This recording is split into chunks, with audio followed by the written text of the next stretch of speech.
Auzubillahi minasyaitonirrajim. Bismillahirrahmanirrahim. Assalamualaikum warahmatullahi wabarakatuh. Alhamdulillahirabbil alamin wassalatu wassalamu ala asyrafil anbiya'i wal mursalin sayyidina wa maulana Muhammad wa ala alihi washabihi ajma'in. Subhanaka la ilma lana illa ma 'allamtana innaka antal alimul hakim. Qala rabbi shrah li sadri wa yassir li amri wahlul 'uqdatam min lisani yafqahu qawli, amma ba'd. Alhamdulillah, bersyukur kepada Allah Subhanahu wa taala yang menciptakan langit dan bumi, bintang dan matahari, bulan dan bintang yang sentiasa tetap dengan aturannya. Selawat dan salam kita lantunkan sentiasa kepada baginda sallallahu alaihi wasallam yang banyak berjasa kepada umatnya. Alhamdulillah, saudara-saudari sekalian, insya-Allah pada segmen ataupun slot kali ini, insya-Allah bersama dengan saya Ustaz Wan Muhammad Mujahid bin Ma'alwi daripada Pusat Islam dan Abang Salahuddin, PITAS Unimas. InsyaAllah kita akan berbicara tentang integriti dan perkasa amanah, sebagaimana tajuk yang telah diamanahkan kepada saya. InsyaAllah kita akan berbicara tentang integriti dan juga perkasa amanah. Sebagaimana saranan daripada baginda sallallahu alaihi wasallam, Nabi Muhammad sallallahu alaihi wasallam menetapkan setiap kerja yang kita lakukan, lebih-lebih lagi mungkin daripada kalangan pelajar, disarankan oleh baginda sallallahu alaihi wasallam untuk belajar dengan tekun, dituntut untuk melakukan sesuatu kerja dengan bersungguh-sungguh. Sebagaimana hadis daripada Rasulullah SAW, hadis daripada Sayyidatina Aisyah radhiyallahu anha ummul mukminin, menyatakan bahawa innallaha ta'ala yuhibbu iza amala ahadukum amalan an yutqinah, bahawa Allah Subhanahu Wa Taala suka jika hamba-Nya apabila membuat sesuatu kerja ataupun tugasan dilakukan dengan cermat, dilakukan dengan berhati-hati, dilakukan dengan bersungguh-sungguh. Maknanya di sini tekun, kerajinan ataupun boleh kita katakan sebagai bersungguh-sungguh dalam sesuatu kerja itu adalah sunnah baginda sallallahu alaihi wasallam. Kerana baginda sallallahu alaihi wasallam sentiasa melakukan setiap tugasan dengan ketekunan. Baginda sallallahu alaihi wasallam sentiasa melaksanakan setiap tugasan amanah yang diberikan oleh Allah SWT dengan bersungguh-sungguh. Baginda tidak melakukannya dengan bermain-main. Baginda tahu bahawa risalah kenabian, risalah wahyu yang Allah turunkan kepada baginda sallallahu alaihi wasallam itu adalah sesuatu yang serius, sesuatu yang amat penting di dalam agama Islam. Maka sebab itulah di dalam komponen ataupun aspek yang penting di dalam kita bersungguh-sungguh di dalam melaksanakan tugasan yang telah diberikan kepada kita adalah dengan kita bersikap dengan sikap integriti dan amanah. Jadi persoalan yang timbul, bagaimanakah integriti ni? Apa maksud integriti ni? Baik, saudara-saudari sekalian, dari segi bahasa istilahnya, integriti ni membawa maksud kejujuran ataupun perihal jujur, ikhlas dan lurusnya hati seseorang itu antaranya. Yang lain juga, integriti juga biasanya dihubung kaitkan dengan nilai-nilai amanah seperti jujur, kebolehpercayaan di dalam memelihara kepentingan awam tanpa mengambil kesempatan untuk kepentingan diri masing-masing. Apabila dah diberi amanah, dia diberi tugasan dan sebagainya, dia tidak mendahulukan ataupun dia tidak mengambil kesempatan ke atas kelebihan yang diberikan kepadanya.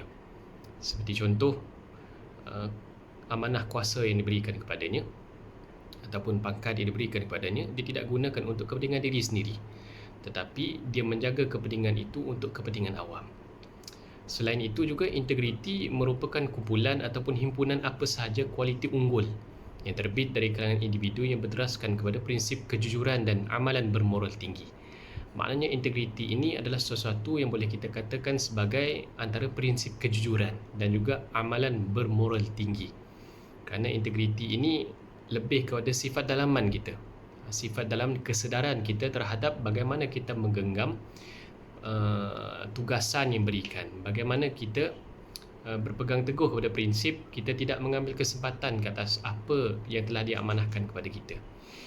Dan integriti juga sering didefinisikan sebagai satu ciri kualiti dan ciri positif yang wujudnya secara menyeluruh pada individu ataupun organisasi. Dan jika dilihat dalam akhlak Islam, integriti ini boleh kita katakan bahawa ia amat bersesuaian dengan sifat-sifat seperti sifat benar. Sebagaimana Rasulullah SAW itu, baginda adalah seorang yang siddiq, yang benar. Kerana 4 ciri yang amat penting pada seorang Nabi dan seorang Rasul itu antaranya dah sifat dia benar. Itu dia siddiq, amanah, baligh, fatanah. Ini adalah ciri yang wajib pada rasul, setiap seorang rasul ataupun nabi. Begitu juga integriti ini bersesuaian dengan sifat amanah, setia, pegangan teguh, berperibadi teguh, peribadi mulia, mukmin yang bertakwa dan sebagainya, yang membawa kepada pengamalan yang menyeluruh, yakni nilai-nilai akhlak Islam yang diperlihatkan oleh baginda sallallahu alaihi wasallam. Kerana kita di dalam agama Islam ini, saudara-saudari sekalian, adik-adik yang dirahmati Allah sekalian, di dalam Islam ini tidak ada lain sebagai role model yang kita ambil contoh kecuali baginda sallallahu alaihi wasallam. Baginda lah sebaik-baik contoh. Baginda adalah role model yang terbaik bagi kita, contoh tauladan yang terbaik. Kerana Allah Subhanahu wa taala ada berfirman di dalam Al-Quran, laqad kana lakum fi rasulillahi uswatun hasanah. Dan pada diri baginda sallallahu alaihi wasallam itu adalah suri teladan yang baik. Baginda itu pada dirinya suri teladannya bukan sahaja sebagai seorang nabi, tetapi baginda juga sebagai seorang datuk, sebagai seorang sahabat, sebagai seorang bapa, sebagai seorang anak. Semua ciri-ciri yang ada pada baginda sallallahu alaihi wasallam itu wajar bagi kita contohi, kerana itulah teladan yang terbaik bagi kita. Kerana pada diri baginda sallallahu alaihi wasallam itu adalah akhlak yang sungguh agung. Innaka la'ala khuluqin azim. Allah berfirman dalam Al-Quran, sesungguhnya pada diri engkau wahai Muhammad mempunyai akhlak yang agung. Bagaimanakah kalau kita katakan bahawa Rasulullah sallallahu alaihi wasallam ini mempunyai akhlak yang agung? Saudara-saudari sekalian, adik-adik yang dirahmati Allah sekalian, 27 Rejab yang lalu, pada bulan Rejab yang lalu, kita didendangkan setiap tahun dengan peristiwa Isra' dan Mi'raj. Nak menunjukkan bahawa betapa agungnya akhlak baginda sallallahu alaihi wasallam kalau kita telusuri peristiwa tersebut, bagaimana Rasulullah sallallahu alaihi wasallam ini seorang insan yang amat merendah diri. Walaupun baginda sallallahu alaihi wasallam ini pernah diangkat ke langit, tetapi sifat baginda itu masih membumi. Baginda masih tawaduk, baginda masih memohon ampun kepada Allah SWT. Walaupun dosanya akan datang diampunkan, dosa dahulu diampunkan oleh Allah, dosa kemudian dan sebagainya diampunkan oleh Allah, tapi baginda ditegur oleh Sayyidatina Aisyah, melihatkan keadaan baginda yang solat sehingga kan bengkak kakinya. Lalu apa jawab baginda sallallahu alaihi wasallam? Afala akuna 'abdan syakura? Salahkah aku nak menjadi seorang hamba yang bersyukur? Inilah akhlak yang agung pada diri baginda sallallahu alaihi wasallam, seorang yang boleh kita katakan, kalau kita katakan sekarang bahawa kita mendengar perkataan integriti, tetapi perkataan integriti dulu, sifat ihsan, sebagaimana kita beribadah seolah-olah melihat Allah. Kita yakin bahawa Allah, dalam keadaan kita tidak dapat melihat Allah, tapi kita yakin bahawa Allah sedang melihat kita. Ihsan. Ini adalah sifat integriti yang dibawa oleh baginda sallallahu alaihi wasallam setelah lama, 1400 tahun yang lalu telah dipraktikkan oleh agama Islam, tentang bagaimana baginda sallallahu alaihi wasallam ini seorang hamba Allah Subhanahu wa taala, sebagaimana dirakamkan surah Al-Isra yang pertama, subhanallazi asra bi 'abdihi, Maha suci Allah yang perjalankan hambanya. Allah mengakui baginda sallallahu alaihi wasallam ini sebagai seorang hambanya. Hebatnya kedudukan baginda sallallahu alaihi wasallam kerana Allah memperakui baginda adalah hamba kepada Allah Subhanahu wa taala. Nak menunjukkan ihsannya baginda dalam keadaannya peristiwa Isra' dan Mi'raj tersebut, walaupun dalam keadaan peristiwa yang berlaku itu peristiwa yang tidak pernah ataupun mungkin tidak akan diterima oleh mereka yang akal tahap pemikiran mereka ketika itu. Bayangkan perjalanan yang 1430 km daripada Masjidil Haram hingga ke Masjidil Aqsa, yang mengambil masa kalau naik unta ketika itu dalam 40 hari pergi, 40 hari balik. Naik kuda sebulan pergi sebulan balik. Ditambah lagi dengan perjalanan daripada Masjidil Aqsa naik ke langit, ke Sidratul Muntaha, bertemu dengan Allah SWT, menerima perintah solat dan sebagainya. Dan amat sukarlah ketika itu mereka untuk menerima perkara tersebut. Tetapi baginda sallallahu alaihi wasallam, oleh kerana sifat baginda tabligh, menyampaikan, dan juga ihsan baginda, dia tidak menyembunyikan perkara tersebut. Dia menyampaikan perkara tersebut walaupun dalam dicemuh, dicaci dan sebagainya, ditertawa oleh golongan kafir musyrikin ketika peristiwa tersebut. Ini menunjukkan bahawa betapa baginda sallallahu alaihi wasallam ini mempunyai akhlak yang agung. Baginda tabah menghadapi cemuhan daripada umatnya sendiri pada masa tersebut. Dan Rasulullah SAW nak menunjukkan betapa baginda ini adalah innaka la'ala khuluqin azim, sebagaimana peristiwa baginda sallallahu alaihi wasallam ini diuji dengan pelbagai mihnah, tribulasi. Bagaimana ketika sebelum peristiwa Isra' dan Miraj tersebut, baginda berdakwah di Taif, namun baginda dakwahnya tidak diterima, dibaling dengan batu sehingga berdarah sampai ke capal baginda sallallahu alaihi wasallam. Namun walaupun dalam keadaan ada malaikat yang nak offer diri untuk menghempap umat ini dengan gunung, tapi baginda sallallahu alaihi wasallam tidak mahu. Sesungguhnya mereka tidak mengerti. Walaupun dibaling dengan batu, baginda membalas mereka dengan doa. Inilah akhlak agung Rasulullah sallallahu alaihi wasallam. Banyak lagi sebenarnya. Sebab itulah baginda sallallahu alaihi wasallam adalah selayak-layaknya untuk kita contohi tauladan baginda. Sebab itu apabila berbicara tentang integriti, adik-adik sekalian, saudara-saudari sekalian, berbicara tentang integriti, berbicara tentang amanah ini, kita terus direct melihat kepada sirah kehidupan baginda sallallahu alaihi wasallam. Banyak peristiwa-peristiwa yang menggambarkan betapa baginda ini mempunyai akhlak yang agung. Contohnya peristiwa bagaimana ketika Rasulullah SAW mendamaikan Aus dan Khazraj tersebut, baginda berdakwah ke Madinah dan seterusnya diangkat menjadi pemimpin, menyebabkan Abdullah bin Ubay bin Salul, seorang bapa munafik yang amat benci kepada baginda sallallahu alaihi wasallam, kerana Rasulullah disanjung ketika itu kerana mendamaikan Aus dan Khazraj yang lebih kurang 300 tahun bertelagah. Lantas menenggelamkan nama Abdullah bin Ubay bin Salul yang asalnya dulu antara nama-nama yang dicalon. Orang dah memang nak pangkah Abdullah bin Salul menjadi pemimpin mereka. Bahkan ada riwayat mengatakan mahkotanya dah ditempah dah. Mahkotanya sudah ditempah untuk dipakai ketika coronation, ketika pemahkotaannya. Namun nak tunjukkan betapa hebatnya baginda sallallahu alaihi wasallam ini, baginda diangkat menjadi pemimpin di Madinah ketika peristiwa tersebut. Lalu pelbagailah siri-siri kebencian yang ditabur oleh Abdullah bin Ubay bin Salul ini. Antaranya adalah dalam keadaan baginda sallallahu alaihi wasallam berperang di Tabuk, mereka ini sibuk membina masjid. Tetapi tujuan mereka membina masjid bukanlah untuk didirikan atas dasar takwa sebagaimana yang dirakamkan dalam surah At-Taubah. Tidak didirikan atas dasar takwa, tetapi didirikan atas dasar perpecahan untuk memecah belahkan umat Islam. Ini munafik. Ini kerja munafik. Nak menunjukkan bahawa ihsannya sepatutnya kita nak mendirikan masjid ini, nak membina masjid ini untuk mendekatkan diri kepada Allah SWT. Tetapi golongan munafik ini yang diketuai oleh Abdullah bin Ubay bin Salul ini mendirikan masjid dengan tujuan untuk memecah belahkan umat Islam.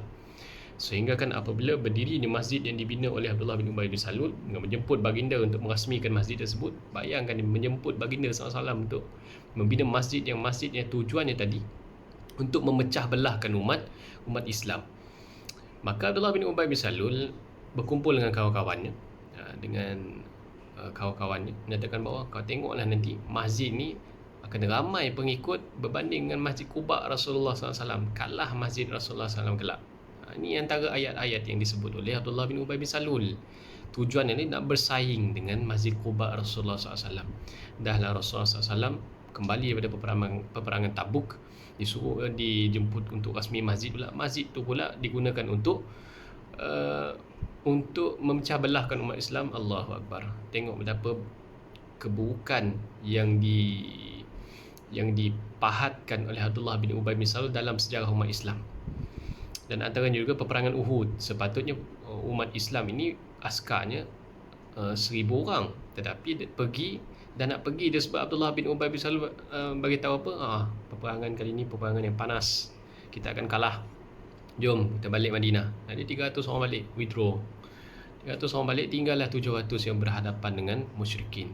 Kesian Nabi Muhammad sallallahu alaihi wasallam. Namun baginda sallallahu alaihi wasallam tidak masih juga dengan sifat kepribadian baginda sebagai seorang pemimpin, tidak menghukum Abdullah bin Ubay bin Salul. Bahkan ketika kematian Abdullah bin Ubay bin Salul, yang sedihnya anaknya ini Abdullah bin Ubay bin Salul ada seorang sahabat yang baik dengan baginda sallallahu alaihi wasallam.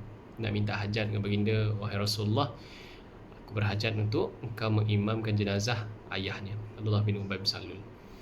Lalu Rasulullah SAW pergi namun sempat ditarik oleh Umar bin Khattab. Betul ke apa yang kau buat ni baginda sallallahu alaihi wasallam? Wahai Rasulullah, dia telah banyak melakukan keburukan, dia telah banyak melakukan kejahatan kepada engkau, kejahatan kepada usaha dakwah kita.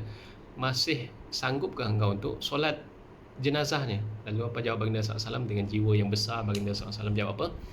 Baginda menjawab, aku masih diberi pilihan oleh Allah Subhanahu wa taala. Dalam surah At-Taubah ayat yang ke-80 kalau tak silap, istaghfir lahum wala tastaghfir lahum, ayat yang Allah turunkan kepada baginda sallallahu alaihi wasallam. Engkau minta ampun ke? Engkau tidak minta ampun ke kepada golongan kafir, orang yang kufur dan munafik ini? Sampai 70 kali pun mereka ini tidak akan diampunkan, tidak akan diampunkan dosa. Maka baginda sallallahu alaihi wasallam mengatakan kepada Umar, aku boleh ada pilihan untuk pergi mengimamkan solat jenazah kepada Abdullah bin Ubay bin Salul. Maka pergilah. Dalam keadaan Umar Al-Khattab pun tidak reda, sebenarnya tidak rela melihatkan bagaimana buruknya sifat Abdullah bin Ubay bin Salul ini, sehingga kan baginda sallallahu alaihi wasallam tidak terkenangkan kejahatan apa pun yang dibuat oleh Abdullah bin Ubay Salul ini. Baginda tetap pergi. Bahkan sebelum masuk liang lahat jenazah Abdullah bin Ubay bin Salul ini, Rasulullah SAW keluarkan jasad Abdullah bin Ubay Salul ini, maka dibalut dengan jubah baginda SAW, kemudian dimasukkan air liur baginda ke dalam mulut Abdullah bin Ubay bin Salul ini. Maka dia solat jenazah dan sebagainya. Lalu turunlah ayat daripada Allah SWT menegur Rasulullah SAW. Ayat yang seterusnya kalau tak silap ayat yang ke-84, surah Taubah ayat ke-84, Allah SWT menegur jangan solat jenazah ataupun jangan solat kepada mereka yang munafik, dan bahkan jangan solat, bahkan jangan hampir ke kubur mereka, berdiri di kubur mereka, kerana mereka telah mati dalam keadaan kefasikan, kerana mereka kufur kepada Allah dan juga kepada Rasulullah SAW. Maka selepas itu tidak ada lagi baginda SAW berbuat sedemikian. Dan antara sahabat yang menyimpan nama-nama golongan munafik ini adalah Huzaifah Al-Yamani. Umar Al-Khattab selalu bertanya kepada Huzaifah, aku untuk golongan munafik kah? Sentiasa bertanya. Huzaifah madasi, tidak wahai Umar. Ditanya oleh Umar Al-Khattab nama-nama, tapi Huzaifah tetap simpan nama tersebut, tidak memberitahu kepada Umar Al-Khattab. Lalu Umar Al-Khattab, di mana saja Huzaifah Al-Yamani solat jenazahnya beliau akan pergi. Kerana nak tahu jenazah itu munafik ataupun tidak, Huzaifah Al-Yamani solat ke tak? Itu antaranya. Jadi begitulah bagaimana nak tunjuk betapa agungnya akhlak baginda sallallahu alaihi wasallam. Yang seterusnya, adik-adik, saudara-saudari sekalian, berbicara tentang integriti ni, ada ciri-ciri integriti di dalam agama Islam. Antaranya adalah takwa. Takwa juga adalah salah satu ciri integriti dalam agama Islam. Setiap hari Jumaat kita diperingatkan, ya ayyuhallazina amanu taqullaha haqqa tuqatih wa la tamutunna illa wa antum muslimun. Wahai orang beriman, bertakwalah kamu kepada Allah SWT dengan takwa yang hak, takwa yang sebenar. Takwalah dengan takwa yang sebenar, dan janganlah kamu mati melainkan dalam keadaan Islam. Dan ayat-ayat lain bagaimana takwa ini amat memainkan peranan yang penting dalam membentuk karakter seorang yang beriman untuk dekat dengan Allah Subhanahu wa taala. Seterusnya, ciri integriti dalam Islam pertama tadi adalah takwa, kemudian teladan, contoh ikutan. Baik itu dalam surah An-Nahl ayat yang ke-125, ud'u ila sabili rabbika bil hikmah wal mau'izatil hasanah wajadilhum billati ahsan. Kita inginkan kita seru agama Allah Subhanahu wa taala ini dengan 3 cara. Yang pertama adalah dengan kita bil hikmah, dengan kebijaksanaan. Yang boleh kita ambil adalah dengan cara dakwah yang bijaksana. Mungkin dari segi cara akhlaknya, adabnya, percakapannya, sebagaimana Rasulullah SAW baginda berbicara melayan tawanan perang dan sebagainya, menyebabkan mereka memeluk agama Islam tanpa tidak dipaksa pun, oleh kerana mereka tertarik hati dengan apa yang akhlak kepribadian baginda SAW itu, teladan, ikutan yang patut kita buat. Yang kedua tadi bil hikmah, dengan bil hikmah, yang pertama wal mau'izatil hasanah, dengan pesanan yang baik. Kita menasihat dengan cara yang baik, kita menasihat dengan cara yang betul. Jangan ada sampai kasar, sebab hati kita ini bukan semua orang boleh kita sentap. Bukan dengan tiap-tiap hari kita kena dakwah sentap. Kadang-kadang kita perlu buat dakwah yang menyerap. Kerana ada hati yang hatinya sekeras batu, ada yang hatinya sekeras kayu, ada hatinya sekeras ataupun selembut span. Sebab tu dakwahnya menyerap. Span tu air yang pergi ke span. Kalau dakwah batu lain caranya, dakwah yang kayu lain caranya, dakwah yang span ni lain caranya. Jadi begitulah. Jadi dan wajar dia membelati ihsan dan berdebatlah dengan cara yang baik. Kita tak nak berdebat dengan cara yang kasar, cara yang mewujudkan permusuhan dan sebagainya. Lebih-lebih lagi kalau melibatkan ahli keluarga sendiri. Kadang-kadang ada perkara yang mungkin kita bercanggah pendapat dan tidak sehala, maka betulkanlah dengan cara yang terbaik, cara yang harmoni. Seterusnya, ciri integriti dalam Islam, amanah. Ini kita akan sentuh selepas ni. Kemudian dalam Islam juga benar. Begitu juga dengan telus, bijaksana. Adil pun sama juga ciri integriti dalam Islam. I'dilu wa aqrabu litaqwa. Berlaku adil lah kerana berlaku adil itu lebih dekat dengan takwa. Hatta kita berlaku adil dengan musuh sekalipun. Macam baginda SAW tadi, dia berlaku adil. Baginda berlaku adil dengan tawanan perang. Diberi peluang untuk mengajar anak-anak umat Islam ni membaca dan menulis. Dalam masa yang sama, mereka ini tertarik dengan akhlak baginda SAW, maka mereka memeluk agama Islam. Berlaku adil, kerana tidak rugi kita berlaku adil. I'dilu, kan, berlaku adil, huwa aqrabu litaqwa. Berlaku adil lah kerana ia adalah dekat dengan takwa. Kemudian syukur, banyakkan bersyukur. Kerana ciri integriti dalam Islam ini antaranya adalah bersyukur. Syukur apabila diberi amanah, diberi tugasan, diberi menjawat jawatan dan sebagainya dalam persatuan, pertubuhan. Adik-adik ada yang dengan kokyu dan sebagainya, dengan kokurikulum dan sebagainya, diberi jawatan persatuan, macam-macam persatuan. Ada yang jadi pengurusi dan sebagainya. Maka bersyukurnya kita dengan cara kita menjalankan tugas itu dengan cara yang baik, dengan kita beramanah, dengan kita tidak selektif, dengan kita tidak memilih kawan-kawan, walaupun kawan-kawan kita ni tidak ada kemahiran dan sebagainya. Pilih juga sebab kawan, sebab sama geng, sama kepala, sama line. Tak boleh, dia kena pilih yang berkelayakan, walaupun dia dari kalangan orang yang kita tak rapat sekalipun. Tapi pilihlah yang berkelayakan, kerana mereka ini mampu buat kerja dengan betul, insya-Allah, kerana mereka tahu tentang sesuatu perkara tersebut. Kemudian bersabar. Salah satu ciri integriti dalam Islam juga adalah bersabar, kan? Innallaha ma'as sabirin. Sesungguhnya Allah bersama dengan orang-orang yang sabar. Kemudian ikram, memuliakan orang, memuliakan sesiapa saja. Kemudian rajin, tekun dan seterusnya, taat. Ini adalah ciri-ciri integriti di dalam agama Islam. InsyaAllah yang akan kita sentuh, adik-adik, saudara-saudari yang dikasihi Allah sekalian. Kita akan sentuh tentang bagaimana tadi kita menyentuh tentang integriti, dan kita akan menyentuh tentang memperkasakan amanah. Memperkasakan amanah ini, di mana amanah ini memberi makna tentang sesuatu yang diberikan kepercayaan kepada seseorang, dan juga maksud amanah ini adalah menunaikan janji. Amanah ini menunaikan janji. Ini salah satu daripada sifat yang ada pada baginda sallallahu alaihi wasallam, sentiasa menunaikan janji. Kepentingan amanah ini ditegaskan oleh Allah Subhanahu wa taala di dalam firman-Nya, bahawa nilai amanah itu ialah nilai yang perlu dilaksanakan di bahu seluruh umat Islam. Maknanya setiap umat Islam itu, tidak kira umur, tidak kira pangkat, jawatan, tidak kira apa pun lapisan masyarakat, kita dituntut untuk menerapkan nilai amanah di dalam kehidupan. Kerana nilai amanah ini amat penting dalam kehidupan. Kerana Allah Subhanahu wa taala berfirman yang bermaksud dalam surah Al-Ahzab ayat yang ke-7, Allah SWT berfirman, sesungguhnya kami telah menawarkan amanah, yakni tanggungjawab kepada langit, bumi dan gunung ganang, tapi mereka enggan mengikulnya kerana takut terhadapnya. Bayangkan, langit, bumi, gunung ganang pun enggan memikul tanggungjawab amanah tersebut. Kita yang sanggup,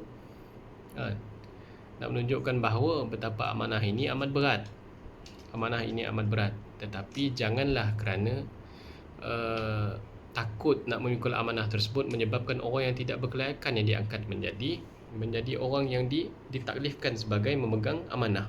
Takut mereka ini akan memimpin dengan cara yang jahil, cara mereka tidak ada kelayakan, tapi mereka memimpin juga. Takut ia akan menyumbang kepada kerosakan kepada masyarakat. Sebab itulah nilai amanah di dalam perspektif Al-Quran ini menyifatkan bahawa nilai amanah itu merupakan taklifan Allah kepada manusia. Setelah semua makhluk selain daripada manusia enggan memikulnya, manusia dia yang sanggup untuk memikul amanah tersebut. Ulama hadis dengan mentafsirkan ta'rif amanah bermaksud tugas dan tanggungjawab yang dipikulkan kepada bahu manusia seperti halnya dengan iman, sebagaimana amanah, sebagaimana iman yang ada dalam diri kita, begitu juga dengan amanah. Kerana Rasulullah SAW pernah bersabda yang bermaksud tidak ada agama bagi sesiapa yang tidak ada amanah. Dan menunjukkan bahawa bukan sahaja iman penting, tetapi amanah juga penting. Amanah juga memainkan peranan yang penting di dalam kita menjalani kehidupan. Amanah ini menunjukkan kepada kita bahawa betapa kita ini sepatutnya sebagai orang Islam perlulah menjadikan sifat amanah ini sebagai resipi kita di dalam kita nak menjalani kehidupan. Kerana nilai amanah ini Allah SWT menegaskan lagi dalam surah An-Nisa ayat yang ke-58 yang bermaksud sesungguhnya Allah menyuruh kamu menunaikan segala amanah kepada ahlinya, dan apabila kamu menghukum di antara manusia hendaklah menghukum dengan adil. Amanah tidak kisah jawatan pemimpin, di kalangan menteri, di kalangan pengurusi masjid, di kalangan di pasukan beruniform, pensyarah dan sebagainya, pekerja penyawat awam dan sebagainya, hendaklah menunaikan segala amanah dengan betul, dengan dipandukan oleh syariat, kerana yang terbaik adalah kehidupan kita dipandu dengan syariat. Kerana sebab itulah syariat itu jalan untuk kita menjalani kehidupan sebagai seorang yang beriman. Kerana orang yang amanah ini merupakan Al-Amin. Gelaran kepada sebab itu digelar Al-Amin. Rasulullah SAW digelar Al-Amin. Sebab apa? Sebab baginda seorang yang dipercayai. Kan benar suatu ketika Kaabah dilanda banjir, menyebabkan Kaabah tu hampir roboh sebelah. Lalu mereka daripada kalangan businessman lah kot, daripada kalangan businessman ini berpakat membuat satu sepakat untuk membina semula Kaabah. Mereka bersepakat untuk membina semula Kaabah, buat barulah, bukan buat baru tetapi reconstruction, dia atur balik Kaabah yang telah roboh, bukan semualah, hampir lebih kurang separuh saja, untuk mengembalikan bentuk asal Kaabah tersebut. Lalu berbincanglah mereka, berbincang, kemudian mereka sepakat boleh kita nak bina Kaabah, tapi binalah Kaabah dengan duit yang suci, duit yang halal. Zaman tu dah ada duit halal. Duit yang halal, yakni duit yang tidak digunakan, bukanlah hasil keuntungan daripada maksiat, bukanlah hasil daripada keuntungan pelacuran, bukanlah hasil daripada judi, bukanlah hasil daripada tidak nasib, tapi duit yang halal, duit yang dengan urus niaga yang betul, bukan urus niaga yang tipu-tipu. Maka berpakatlah mereka, berpakat, kemudian sampailah nak meletakkan Hajarul Aswad. Mereka bergaduh, ketua kabilah-kabilah ini bergaduh, berebut siapa yang lebih layak meletakkan Hajarul Aswad ini. Maka dalam riwayat menceritakan antaranya mereka bergaduh. Hobi kita mungkin ngumpul stamp, hobi kita mungkin main futsal, mungkin ada juga hobinya menangkap rama-rama, tetapi hobi orang Arab ketika itu hobinya bergaduh. Lalu mereka bergaduh, kafir musyrikin itu bergaduh, lalu mengambil masa sehingga kira jumpa 3 hari. 3 hari bergaduh nak meletakkan Hajarul Aswad tersebut, nak mengatakan bahawa mereka, kabilah mereka yang layak, maka ketua mereka yang patut meletakkan Hajarul Aswad tersebut. Lalu mereka pun membuat keputusan, okey, boleh.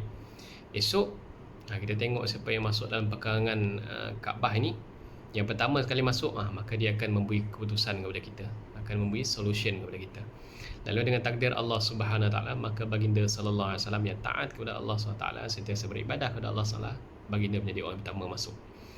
Lalu baginda sallallahu alaihi wasallam datang dengan solusi, dibentangkan serban baginda, dibentangkan kain serban baginda. Maka setiap kabilah itu akan memegang bucu-bucu tersebut. Maka setelah memegang bucu tersebut, ia meletakkan Hajarul Aswad itu pada Kaabah adalah baginda sallallahu alaihi wasallam sendiri. Maka berpuas hatilah ketua kabilah tersebut. Dan sebab itulah baginda dikenal sebagai gelaran Al-Amin, yang dipercayai.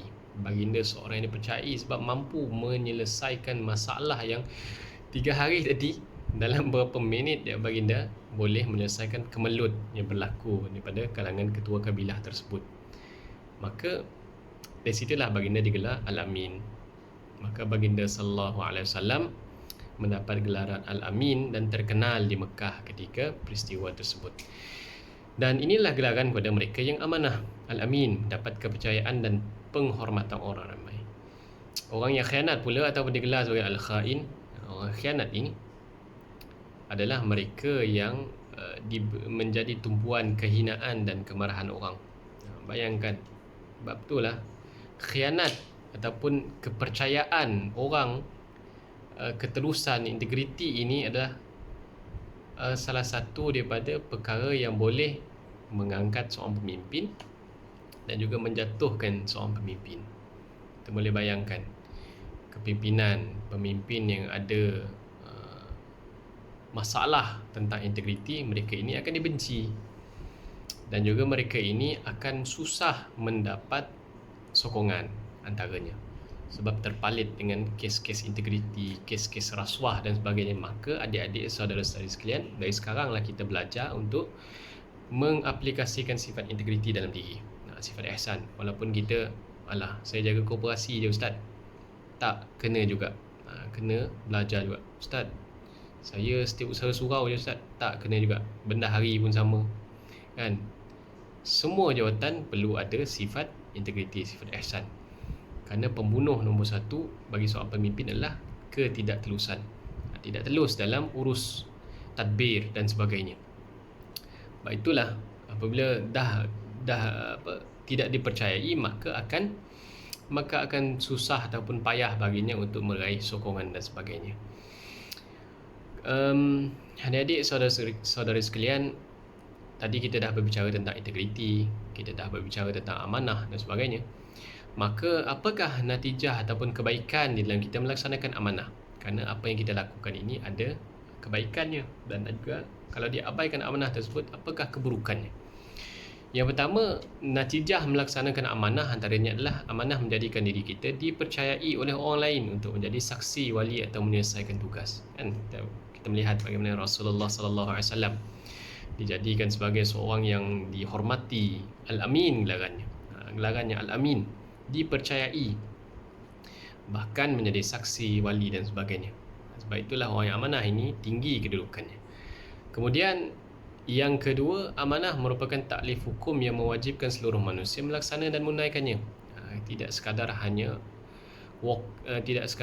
talk and talk, tetapi kita walk the talk. Kita yang berbicara tentang amanah, kita sendiri pun kena melaksanakan amanah. Kita sendiri yang kena berlaku amanah, berlaku jujur. Kerana ini yang paling penting, kerana ia wajib kepada seluruh manusia. Seterusnya, yang ketiga, jika semua manusia bersifat amanah, tidak kira pangkatnya tinggi atau rendah, punya kuasa atau sebagai pengikut sahaja, landscape kehidupan ummah mampu berubah ke arah yang lebih sejahtera dan lebih stabil, dan tidak akan timbul gejala tidak berintegriti seperti penyelewengan, penyalahgunaan kuasa, curang dan fitnah memfitnah. Sebab itulah amanah ini tidak kisah pangkat dia setinggi mana pun, paku dekat bahu dia sebanyak paku payung, paku pakis kan, sama juga yang serbannya sebesar mana sekalipun, kan, yang ada kuasa, yang kaya ataupun yang miskin. Tetapi apabila mereka ini beramanah, maka mereka akan membentuk komuniti, akan membentuk masyarakat yang harmoni, yang bebas daripada penyelewengan kuasa. Kerana penyelewengan kuasa akan merosakkan sesuatu komuniti, kan. Contoh macam kes tender, kontrak dan sebagainya, yang sepatutnya jadi open tender dan sebagainya, maka ia akan, kerana dia adik-beradik dia, mungkin kan dia ahli keluarga dia bagi surat tender secara terus, sebagai contoh, maka orang akan bising, masyarakat akan bising, pemimpin ni ambil kesempatan, dia bagi kontrak projek dengan ahli keluarga dia sendiri saja. Maka ini adalah sesuatu yang akan membuatkan masyarakat jadi huru-hara, pecah belah jadi. Mungkin pemimpin tersebut dalam keadaan kesusahan, mungkin dalam keadaan rumah terbakar dan sebagainya, orang tak nak tolong dah, sebab orang tahu itu balasan Allah kepada dia kerana menyalahgunakan kuasa. Kita tak nak jadi sedemikian. Kita tak nak adanya fitnah memfitnah, mengadu domba dan sebagainya. Baik itu kalau dari segi politik, politik lah dengan cara yang baik, ataupun boleh kita katakan bahawa dengan cara yang bersih, dengan cara yang matang. Kita tak nak ada politik yang fitnah memfitnah. Bukan tak payah kita nak bicara tentang politik yang besar-besar. Kita bicara politik dalam kampus sebagai contoh. Nak memilih pemimpin, nak memilih siapa yang jadi jawatan kuasa surau, siapa yang jadi jawatan kuasa MPP dan sebagainya. Tidak ada fitnah memfitnah. Elakkan pada fitnah memfitnah, kerana ia akan menghalang kita daripada masuk syurga, sebab kita banyak merosakkan komuniti. Ini adalah satu amalan yang tidak sihat, amalan yang tidak baik kepada kita. Seterusnya, natijah melaksanakan amanah antaranya juga adalah mampu menjaga agama, hifzuddin, kita menjaga agama. Kita mampu menjaga kehormatan, kan, kehormatan kita, maruah kita. Kerana kita dah menampilkan ciri amanah yang terbaik, maka kehormatan kita itu tidak akan tercalar. Bayangkan kalau yang pemimpin ataupun yang dilantik menjadi pemimpin, atau pelajar yang dilantik menjadi ketua dan sebagainya tidak menjalankan amanah, maruahnya tercalar lah. Siapa ketua tadi? Orang kenal, oh patutlah ni sekian-sekian, jadi akan jadi buah mulut orang. Kemudian menjaga kepimpinan, begitu juga dengan menjaga harta orang awam lebih-lebih lagi. Begitu juga dengan ilmu pengetahuan. Dengan ilmu yang dia ada itu, maka dia akan lebih terang ataupun jelas penglihatannya terhadap apa yang dia lalui dalam kehidupan. Ilmu tentang kepimpinan sebagai contoh. Ilmu tentang bagaimana nak followership, bagaimana kepengikutan tersebut. Kita nak menjaga mereka yang berada di bawah pentadbiran kita dan sebagainya. Begitu juga menjaga wasiat, hukum hakam, keadilan, pentadbiran, kekeluargaan, kerahsiaan dan lain-lain. Seterusnya, amanah merupakan benteng untuk mengelak perbuatan yang tidak berintegriti, apatah lagi menyalahi syariat. Amanah kepada mungkin jabatan agama, mungkin amanah kepada badan beruniform, mungkin polis, mungkin juga pihak penguat kuasa. Apabila mereka ini menjalankan amanah dengan baik, insya-Allah apa saja maksiat boleh saja dibendung. Apa saja maksiat yang berlaku boleh dibendung. Salah perkara yang melanggar kepada syariat lebih-lebih lagi boleh diatasi dengan amanah yang dipegang tersebut. Seterusnya, keimanan yang mantap mampu melahirkan sifat amanah dan mempertahankan kejujuran. Maka dalam kita amanah ini, sama-sama kita meningkatkan iman dalam diri kita. Rukun iman, percaya kepada Allah, percaya kepada malaikat, percaya kepada kitab, percaya kepada rasul, percaya kepada hari akhirat, dan kepercayaan kepada qada dan qadar. Kita mempercayai rukun-rukun iman ini, yang 6 ini, mudah-mudahan dapat meningkatkan lagi amanah kita. Kerana kita tahu dalam kehidupan ini Allah suruh kita berlaku amanah, Allah larang kita berlaku khianat. Malaikat yang ditugaskan oleh Allah Subhanahu Wa Taala, kiraman katibin, menulis dosa pahala kita. Kemudian Nabi SAW telah menunjukkan kita bagaimana nak hidup dalam keadaan amanah. Dalam Al-Quran dirakamkan juga tentang pemimpin yang amanah dan juga pemimpin yang zalim bagaimana. Kemudian kita tahu bahawa hari akhirat kelak kita akan dipertanggungjawabkan.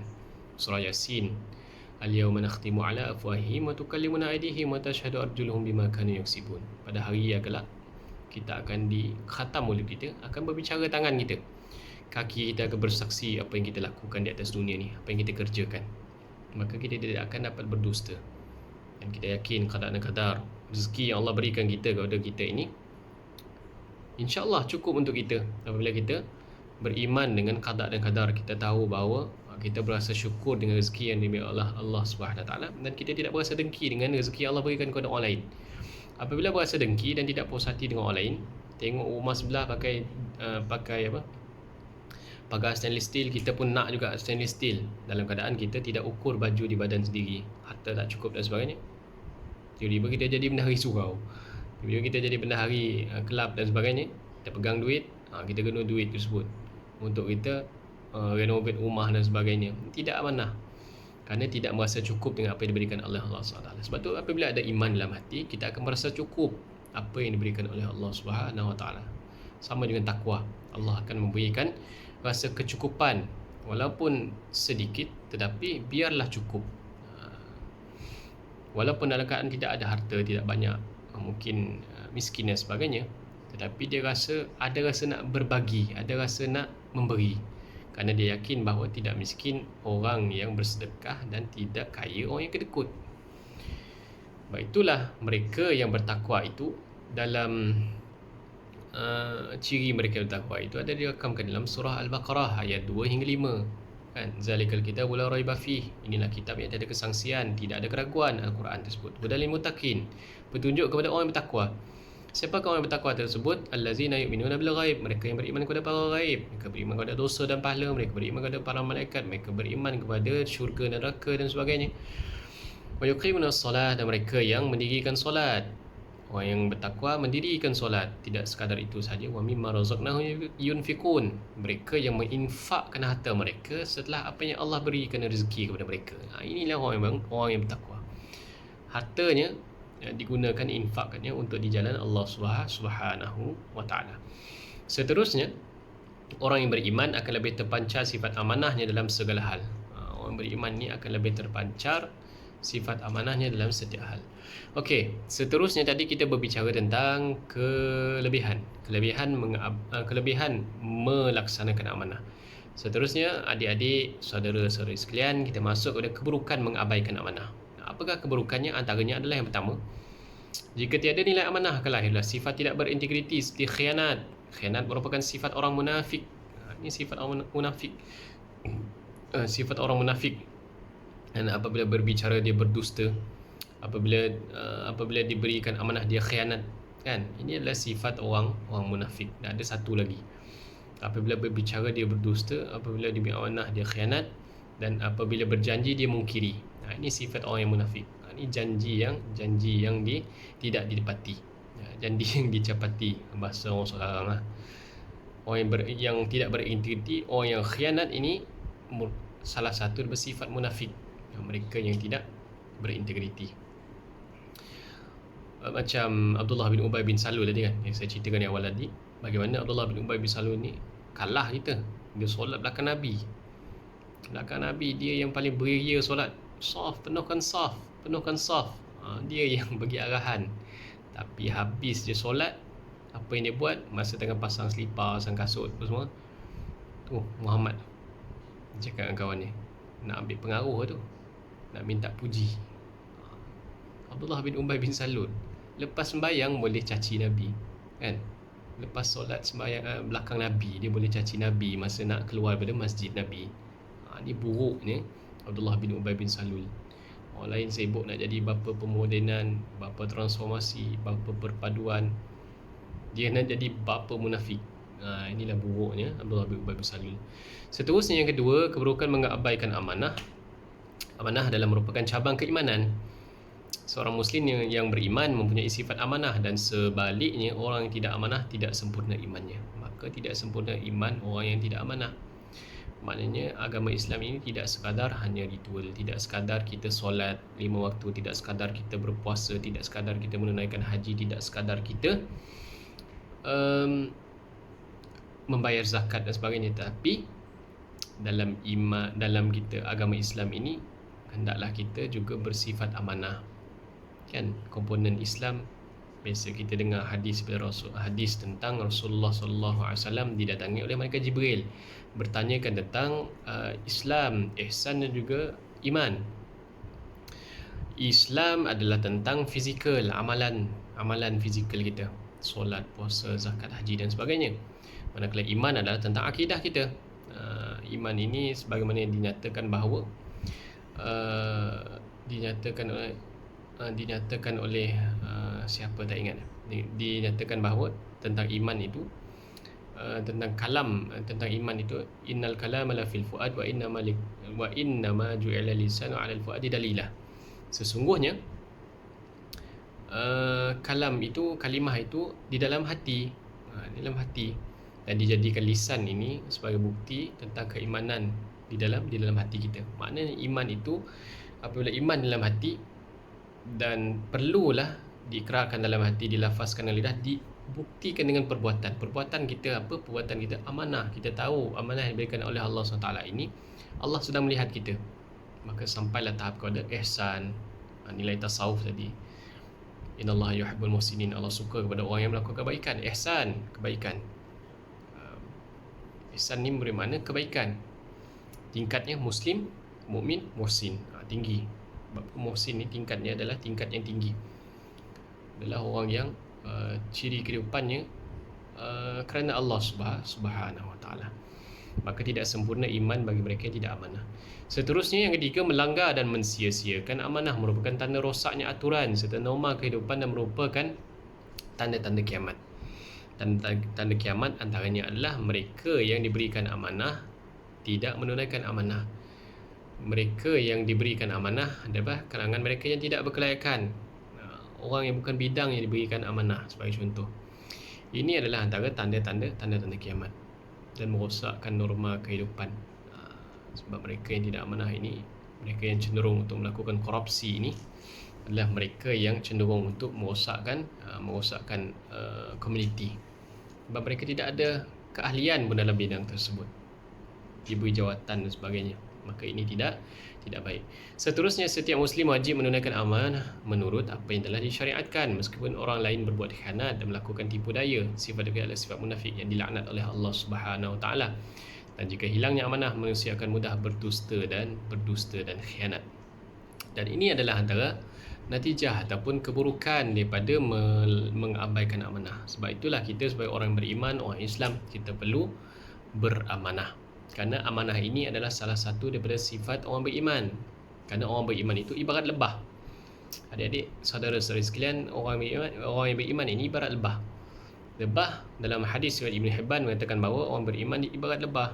Lebah ini tidak memakan benda lain melainkan benda yang baik. Lebah makan apa? Lebah makan madu.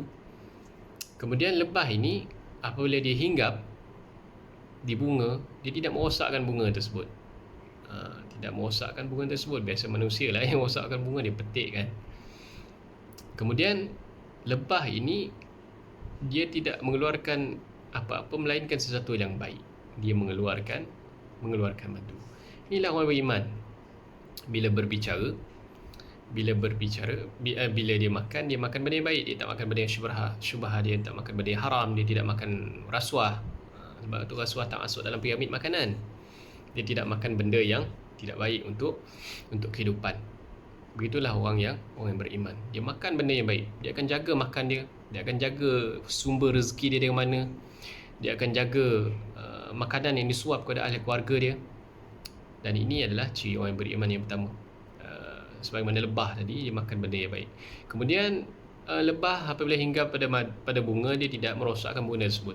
Orang beriman, dia datang dalam satu komuniti, dia datang dalam satu masyarakat, dia tidak merosakkan masyarakat. Lepas tu, kalaulah ada di kalangan mereka yang individu yang datang ataupun diam di satu kampung ataupun dalam satu komuniti, tidak mendatangkan rahmat kepada komuniti tersebut, bahkan komuniti itu jadi pecah belah. Ini bukan ciri orang beriman.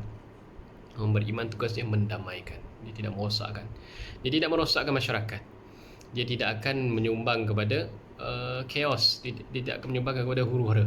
Dia tidak akan mengajak kepada bermusuh-musuh. Dia tidak akan mengajak kepada mengadu domba. Bahkan orang beriman ini apabila perginya, dicari-cari, kan, pergi ke masjid. Mungkin adik-adik, saudara-saudari yang biasa pergi ke masjid, ke surau dan sebagainya. Orang tua dekat masjid, mungkin ada dari Sabah, ada dari Semenanjung. Rindu lama tak tengok budak dia datang ke masjid. Dulu dia lah selalu azan dan sebagainya. Ini ciri orang beriman. Mereka perginya dirindui. Dan bukanlah perginya disuka. Sebab alhamdulillah dia tak ada. Kalau tak, memang habislah cerita macam-macam disebarnya, kan. Dia menjadi sumber kepada kerosakan kepada masyarakat. Kemudian orang yang beriman, adik-adik, saudara sekalian, tidak lain tidak bukan mengeluarkan sesuatu yang baik. Orang beriman, kata-katanya sentiasa dijaga. Orang beriman ni warak, berhati-hati dalam berkata-kata. Dia menjaga tutur katanya, biarlah kata-katanya itu enak ataupun lunak didengar oleh telinga. Kerana telinga pun dia macam mulut juga. Telinga ni nak menghadam, nak makan kata-kata yang baik-baik, kata-kata yang tidak menyakitkan hati. Kerana banyak sangat mendengar kata-kata yang negatif akan merosakkan hati. Sebab itulah orang yang beriman, dia akan sentiasa menjaga tutur katanya. Dia akan, sebagaimana sunnah Rasulullah SAW, berbicara dengan cara yang baik. Walaupun orang tua yang membenci baginda SAW, dia tetap memberikan layanan yang baik.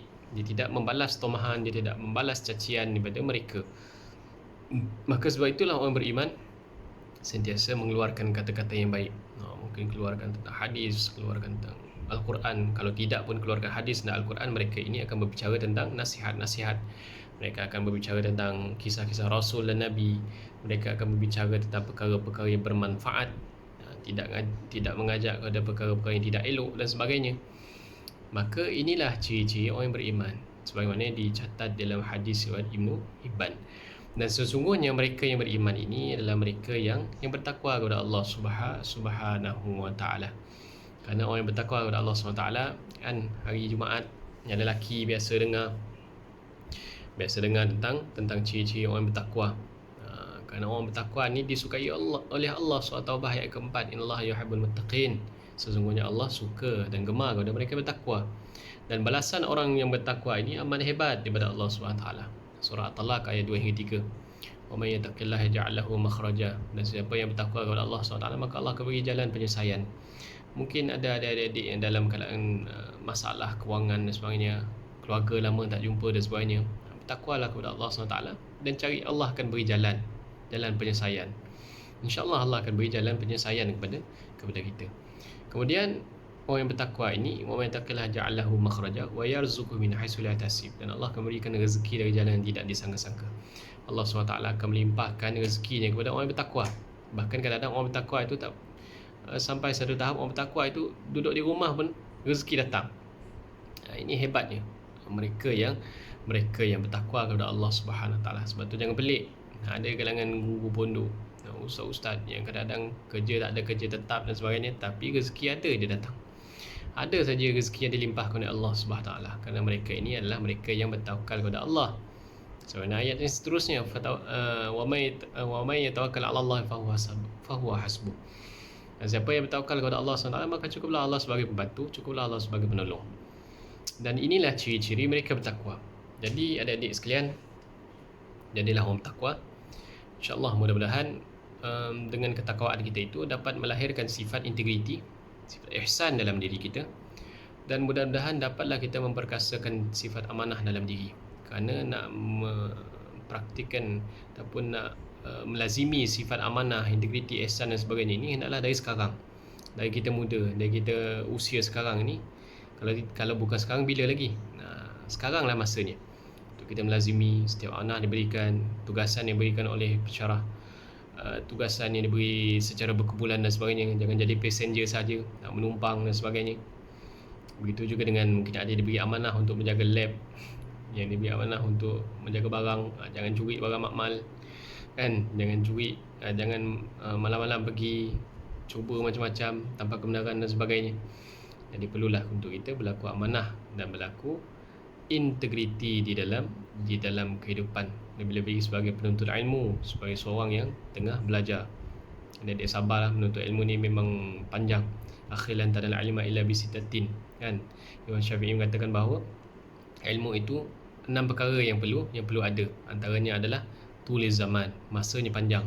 Memang panjang. Nanti dah adik-adik kerja nanti rasa macam masa ni cepat berlalu. Berbeza dengan masa belajar. Masa belajar memang tulis zaman memang panjang. Tapi yang penting perlu kepada mursyid, guru, pembimbing. Perlu berguru. Dengan mudah-mudahan keberkatan itu akan hadir kepada kita saat kita hormat dan beradab kepada guru kita. Sebagaimana Rasulullah SAW berguru dengan Jibril. Kita ambil sunnah tersebut. Mudah-mudahan dapatlah dilimpahkan keberkatan dalam hidup kita, dan insya-Allah mudah-mudahan diberi keselamatan dan juga keamanan oleh Allah Subhanahu Wa Taala dalam kita menuntut ilmu. Bayangkan ikan di lautan pun mendoakan kepada kita, keampunan kepada kita. Ikan di lautan pun yang tak kenal dengan kita pun doa keampunan kepada kita. Malaikat pun mendoakan keampunan kepada kita atas kita menuntut ilmu. Dan mudah-mudahan dengan kita berusaha untuk menuntut ilmu, man salaka tariqan yaltamisu fihi ilman sallallahu lahu tariqan ila jannah. Siapa yang bersusah payah, datang dia jauh nak belajar menuntut ilmu, mudah-mudahan Allah SWT, mungkin atas dunia ini dia berasa susah nak pergi tiket flight dengan swab test dan sebagainya, bersusah payah, Mudah-mudahan Allah SWT akan memudahkan jalannya untuk menggapai syurga. InsyaAllah, mudah-mudahan sama-sama kita tergolong dalam kalangan mereka yang dijanjikan syurga oleh Allah Subhanahu Wa Taala. Jadi sekadar itu saja. Adik-adik yang dirahmati Allah sekalian, mudah-mudahan memberi manfaat, dan minta maaf di atas segala kesilapan. Jika ada tersalah silap, mohon diampunkan. Sekiranya ada kesempatan, mudah-mudahan kita bersua lagi, dan moga Allah Subhanahu Wa Taala memberikan kejayaan bukan sahaja di dunia kepada adik-adik sekalian, saudara-saudari sekalian. Allah memberikan kejayaan di dunia dan juga di akhirat, insya-Allah. Sekadar itu saja. Wabillahi taufiq wa hidayah. Assalamualaikum warahmatullahi wabarakatuh.